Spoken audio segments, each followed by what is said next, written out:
ፈጣሪን ባለዕዳ ማድረግ እንደሚቻል ያውቃሉ? ኃጢአታችንን እንደ እሳት የምታጠፋ የሰማይን ደጅ የምታንኳኳና ነፍሳችንን ሙሉ የምታደርግ ታላቅ መሳሪያ አለች። እሷም ምጽአት ናት። ቅዱስ ዮሐንስ አፈወርቅ ንስሐ ያለ መሥዋዕት ፍሬ እንደሌለው ዛፍ ናት ይለናል። ዛሬ በዚህ ድርሳን የምንማረው የጸሎታችንን መልስና የንስሐችን ዋጋ በኪሳችን ሳይሆን በልባችን ርኅራኄ ላይ የተመሠረተ መሆኑን ነው። ሰላም ውድ የሰኒ ዘሚካኤል ዩቲዩብ ተከታታዮች፣ በዚህ በሦስተኛው የንስሐ ድርሳን ውስጥ አንደበተ ወርቁ ቅዱስ ዮሐንስ አፈወርቅ ንስሐንና ምጽዋትን አጣጥሞ ያቀርብልናል። ንስሐ የሰማይን ደጅ ስትከፍት፣ ምጽዋት ደግሞ ወደ ውስጥ የምታስገባ ቁልፍ መሆኗን ይገልጻል። ብዙዎቻችን ምጽዋት የሀብታሞች ብቻ ነው ብለን ብናስብም ቅዱሱ ግን ምጽዋት የልብ ልግስና እንጂ የኪስ ሀብት አይደለ በማለት የእያንዳንዳችንን ሰበብ ያፈርሳል።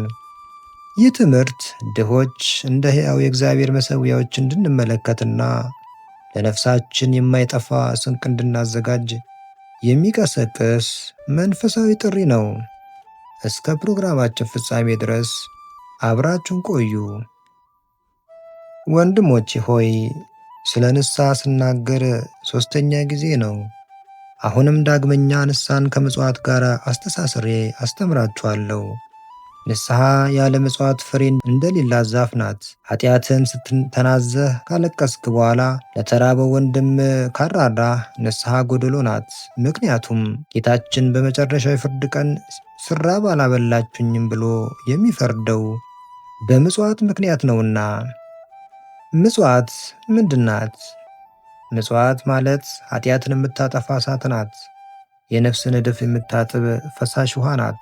ነቢዩ ዳንኤል ንጉሡ ናቡከደነጾርን ንጉሥ ወይ ኃጢአትን በምጽዋት ደምስስ እንዳለው ምጽዋት የሰማይን ደጅ የምታንኳኳ ታላቅ መሳሪያ ናት። ንስሐ የሰማይን ደጅ ትከፍታለች። ምጽዋት ግን አንተን ወደ ውስጥ ታስገባሃለች። ሰዎች ወይ ገንዘብ የለኝም እንዴት እመጸውታለሁ አትበሉ። ምጽዋት በገንዘብ አይለካም። አንዲት ቀዝቃዛ ውሃ ለተጠማ ብታጠጣ፣ ወይም የደካማውን ሸክም ብታቀል፣ ወይም የታመመውን ብትጠይቅ፣ ይህ ሁሉ ታላቅ ምጽዋት ነው። ጌታችን ያቺ 2 ሳንቲም የሰጠች መበለት ከሀብታሞች ሁሉ በላይ እንደሰጠች መስክሩላታል። እርሷ የሰጠች ካላት ሁሉ ከጎደላት ላይ ነውና። ስለዚህ ምጽዋት እንደ አቅም የሚደረግ የልብ ልግስና እንጂ የኪስ ሀብት ብቻ አይደለም። ጌታችን ያችን 2 ሳንቲም የሰጠች መበለት ከሀብታሞች ሁሉ በላይ እንደሰጠች መስክሮላታል። እርሷ የሰጠችው ካላት ሁሉ ከጎደላት ላይ ነውና። ስለዚህ ምጽዋት እንደ አቅም የሚደረግ የልብ ልግስና እንጂ የኪስ ሀብት ብቻ አይደለም። ምጽዋት ስትሰጥ ግን አንድ ነገር አትዘንጋ። ሰው እንዲያይ ሆነ አትስጥ። ለሰው ብለህ ብትሰጥ ዋጋን በምድር አግኝተሃል። ሰማያዊ አባትህ ግን ዋጋ አይሰጥህም። ቀኝ ስትሰጥ ግራ አትወቅ። ጌታ የሚፈልገው ዝነኝነትን ሳይሆን ርኅራኄን ነው። ደግሞም ስትሰጥ በደስታና በፍቅር ይሁን እንጂ በማጉረምረም አይሁን። በደስታ የሚሰጥ ሰው እግዚአብሔር እጅግ ይወደዋልና። እስኪ አስተውሉ። አንተ ለድሃ ስትሰጥ ለፈጣሪ እያበደርክ ነው። እግዚአብሔር ደግሞ ብድርን መላሽ ነው። ለድሃ የሚራራ ለእግዚአብሔር ያበድራል ተብሎ አልተጻፈምን? ፈጣሪን በባለ ዕዳ ማድረግ ምንኛ መታደል ነው! አንተ ዛሬ ለአንድ ድሃ ጥቂት እንጀራ ብትሰጥ፣ እርሱ ነገ በመንግሥተ ሰማያት የሕይወትን ማዕድ ያዘጋጅልሃል። አንተ ለድሃ አሮጌ ልብስ ብትሰጥ፣ እርሱ የብርሃን ልብስ ያለብስሃል። ንስሐና ምጽዋት የነፍስ 2 ዓይኖች ናቸው። አንዱ ቢጠፋ ሌላኛው ብቻውን ሙሉ እይታ አይሰጥም። ኃጢአትህ እንዲፋቅልህ ትፈልጋለህን? እንኪያስ የምሕረት በርን በምጽዋት አንኳኳ።